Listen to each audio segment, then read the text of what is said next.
no sé cómo decirlo, pero vamos a hablar de las prostitutas en Grecia. Así que si hay niños en la sala, Sí.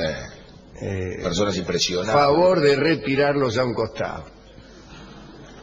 Nuevos datos, ya que hemos hablado mucho de las hetairas y de otras prostitutas del escalafón griego.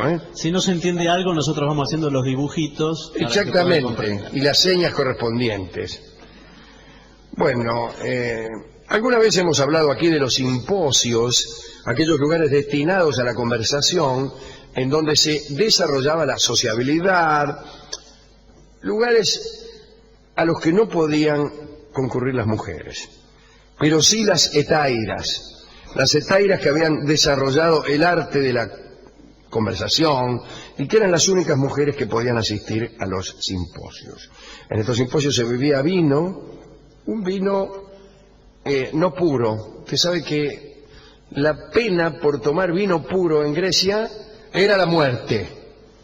El vino que se tomaba en Grecia era siempre mezclado con mucha agua, porque había unos vinardos, el vino de Salerno, todos esos vinos, te ponían muy belicoso, claro. Y para evitar que tambaleara la ciudad-estado, entonces únicamente permitían beber vino mezclado. Y la pena era la muerte. Te tomabas un vaso de vino puro, ¡pah! La muerte, señor. Bien, en estos simposios se bebía y se discutía casi de un modo agonal, es decir, para ver quién ganaba, por el placer de discutir, no por importarnos mucho el tema sobre el que discutíamos. Por ejemplo, discutíamos acerca de Stalin. No nos importaba nada Stalin, sí nos importaba la posibilidad de argumentar. Nos encantaba, nos solazábamos allá en Atenas con la posibilidad de ejercer la argumentación, la refutación, incluso la intimidación discursiva. Todo eso incluso lo estudiábamos y le poníamos nombres. Esos eran los simposios. Pero dijimos que a los simposios solo asistían las hetairas. Las hetairas eran las prostitutas de mayor rango. Le seguían otras. Las de rango misio, es decir, los soldados rasos del ejército de prostitutas, se llamaban pornai, eran las meretrices comunes. Una hetaira era una prostituta refinada. En cambio, las pornai, no. Ahora, trabajaban en casas reconocidas y sometidas a severos impuestos del gobierno. El gobierno había impuesto retenciones a las prostitutas. Y nadie se quejaba. Puede decirse que eran empleadas nacionales. El que pagaba por encontrarse con ellas pagaba una tasa que pasaba al tesoro de los arcontes y contribuía al bien general. En las casas de tolerancia, quiero decir, con frecuencia vestidas con poco más que un velo, las pornai se sometían al examen de los posibles clientes. Y venían, a ver, me está gustando la robusta, dice. Dado que proveían de buenos dividendos al Estado, su suerte solía mejorar con los años y percibían incluso un subsidio cuando los encantos se perdían, una especie de jubilación. La mayoría de las casas de las pornai estaban en el Pireo, en el puerto. Por encima de las pornai venían las auletris, que era la auletris era una prostituta con condiciones de animadora, no me diga que la conoce, experta en tocar la flauta, experta también en la danza y en el amor. Pero más arriba de esta jerarquía, con más prerrogativas que las auletris, estaban las mencionadas hetairas. Tenían el don de la conversación ingeniosa, que no sé por otra parte si es algo que me atraiga mucho, pero bueno. El caso es que mientras las hetairas seducían a los ciudadanos con conversaciones y con música, a las muchachas decentes se les recomendaba callar o hablar poco. Eso se consideraba una gran virtud. Las esposas estaban obligadas a la fidelidad conyugal, pero el marido, en cambio, estaba autorizado a tener una mina. Demóstenes fue el teórico de esas costumbres y decía que un hombre, para estar bien, debía tener una cortesana con la que mantener una conversación decente. A su esposa la ley le prohibía incluso el deporte y el teatro, no solo para ejercitarlo, sino también para verlo. Las mujeres no podían ir a los juegos, por ejemplo. La condición de la mujer, dice Graves, era regresiva desde tiempos de la edad heroica, cuando se desataban incluso guerras por ellas. Homero les daba un lugar preponderante en sus historias, pero en el siglo de Pericles la mujer vivía en esta condición que estamos describiendo ahora, que es detestable. Las hetairas, posibles amantes de los maridos autorizados a tenerlas, eran mujeres que sobresalían por la gracia de su espíritu y, como se ha dicho, las únicas a las que se permitía dialogar en el simposio. Vestían unas túnicas. Estas túnicas tenían formas legisladas. La túnica de la hetaira, decían los arcontes, tiene que ser así de larga, así de ancha y de este color, etc.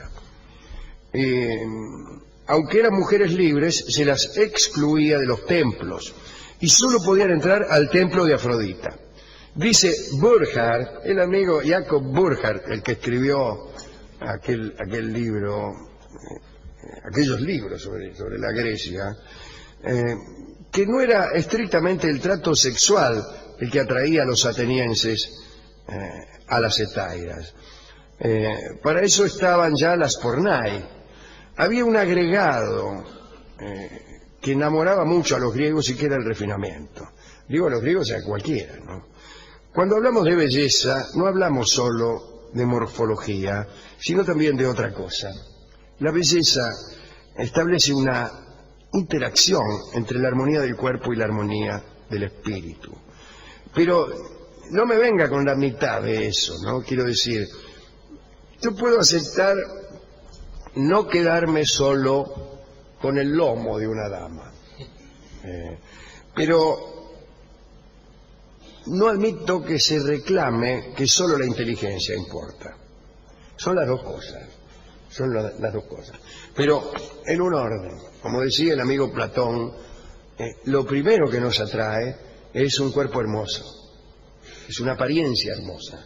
Y después, yo diría que inmediatamente después, y diría que inevitablemente después, aparece la exigencia de un espíritu que sostenga esa primera apreciación.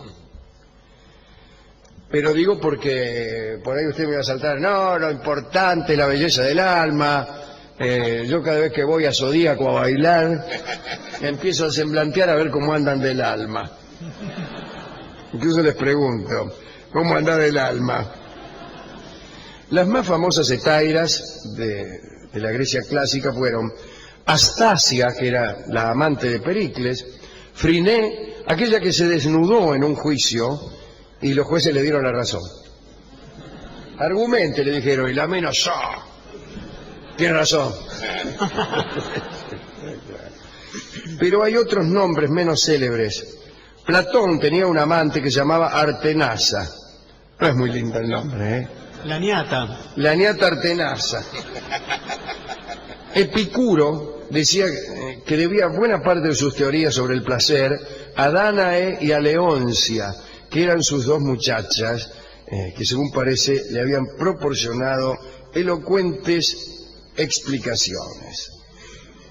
Sófocles había sostenido prolongadas relaciones con Teórida y una vez cumplidos los 80 años inició otra con una tal Arquipas.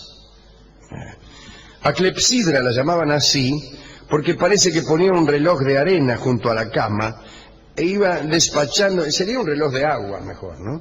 E iba despachando amantes cuando se cumplían sus plazos, que conjeturo serían breves para el amante y extensos para ella. Una tal Cirene era muy solicitada. Se decía que conocía 26 formas distintas de efectuar el acto venéreo. Hombre arriba, mujer abajo, los dos acostados. Esa no la tengo, dijo Serene.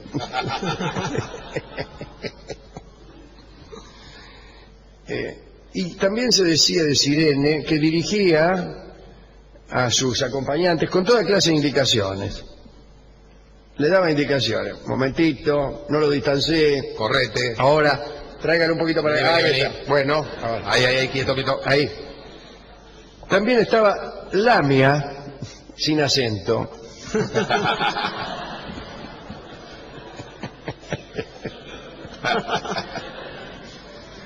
Que exigió que Demetrio Poliorcetes, aquel rey de Macedonia, el inventor del arte de sitiar ciudades, ¿no?, hizo que Demetrio le pagara 250 talentos, que era una gran fortuna, a cambio de sus favores. Demetrio accedió y para juntar la plata estableció una tasa sobre el jabón. Y el precio del jabón en Macedonia subió tanto que se acusó a Demetrio y a su enamorada de hacer que los macedonios fueran los más sucios de Grecia. Otra famosa fue Laida. Cuando el viejo escultor Mirón, hemos contado muchas veces este episodio, el viejo escultor Mirón vio llegar a su casa como modelo a Laida, le ofreció todo lo que tenía para pasar una noche con ella. Y Laida lo rechazó. Al día siguiente Mirón se cortó la barba, se tiñó el pelo, se puso una túnica juvenil en tono púrpura, buscó a Laida y le ofreció lo mismo que el día anterior. Y ella le respondió: amigo mío, no pienses obtener hoy lo que ayer rehusé a tu padre. Parece que Laida era una mujer extraordinaria, no solo por su belleza. Muchas ciudades de Grecia se disputaban el honor de haber sido su cuna. En verdad parece que nació en Corinto, ahí donde la ve. Laida rechazó ofertas millonarias, por ejemplo de Demóstenes, pero también se entregaba gratarola al pobre Diógenes. Mitad porque le gustaba, mitad porque no le hubiera podido sacar nada a Diógenes, que era pobrísimo pobre. Pobrísimo pobre es espantoso. Pero ella misma murió pobre, Laida, pues se gastó todo lo que había ganado con el sudor de su frente para empezar, y de su fondo en el embellecimiento de los templos donde ella misma no podía entrar. Es decir, donaba al Estado para que embellecieran los templos. No le hacía falta entrar, como no nos hace falta a nosotros entrar en los jardines que vemos desde la calle. Bueno, Atenas, cuando Laida murió, le ofreció unos magníficos funerales, que es una clase de reconocimiento bastante flojo. Pero fueron funerales como jamás los tuvo un hombre de Estado o un general. Los funerales más grandes de la historia de Atenas los tuvo Laida la Etaira. Esta es la última consideración de este brevísimo informe sobre las etairas en esta Grecia que no reconocía una posición interesante para la mujer. Siendo Grecia un lugar atrayente para estudiar las artes, para estudiar también la política, no lo era para estudiar la situación femenina. Así que dedicaremos esta charla a Laida y a Friné, aquella que se desnudó en el juicio. Es un argumento extraordinario. ¿Cómo objeta uno ese argumento, si me permite la expresión? A mí me gustaba una historia no griega sobre prostitutas, que siempre cuento, pero que fue relatada por un griego. Heródoto viajó, dice él, que viajó a Babilonia, y le contaron o vio que había una ley que obligaba a todas las ciudadanas a prostituirse una vez en la vida, para que supieran lo que era. Y entonces, al menos una vez en la vida, todas, según las de más noble cuna, debían instalarse en una escalera que había ahí en el templo, supongo yo que sería de Ishtar, y tenían que permanecer allí hasta que un tipo les diera dinero por sus encantos. Ahora, bueno, las lindas iban una noche y al rato ya estaban de vuelta y cumplían con aquella ley. Claro, una regla un poco sádica, ¿no? Pero claro, la fulera por ahí estaban meses y meses y no se acercaba a ninguno. Extraordinario me parece eso, ¿no? ¿Dónde está la tía Ñata? Está en la escalera. Bueno, escalera, ya sabés que hace de 1938 y está ahí y tiene problemas con la FIP.